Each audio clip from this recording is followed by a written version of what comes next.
It's now time for Trivia Tracks with yours truly, Price Robertson. This edition of Trivia Tracks is brought to you by ProMed Ambulance Services, care you can count on, and Beth Smith at Edward Jones. Edward Jones, making sense of investing, member SIPC.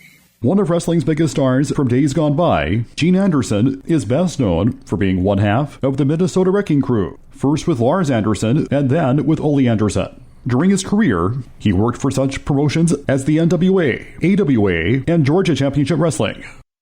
Eugene Avon Anderson was born in St. Paul, Minnesota on October 4, 1939. He competed in amateur wrestling while in high school, becoming a state champion.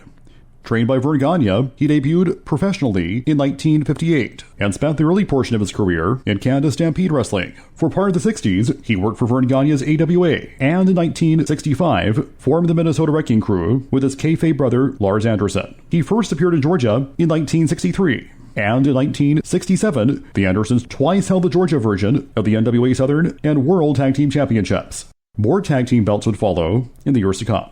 In 1966, the Andersons began wrestling in Charlotte's Mid-Atlantic Territory. After Lars relocated to Hawaii in 1969, Gene reformed the Minnesota Wrecking Crew with one Alan Rogowski, who was repackaged as Ole Anderson. During the 1970s, Gene and Ole Anderson were tag team champions 6 times. The duo's final reign ended when they forfeited the championship in December 1981 after Gene sustained an injury. In 1979, Gene Anderson took control of Buddy Rogers' stable of wrestlers, naming it Anderson's Army. Between then and 1981, Anderson managed wrestlers such as the Iron Sheik, Jimmy Snuka, Ray Stevens, the Masked Superstar, and Ivan Koloff.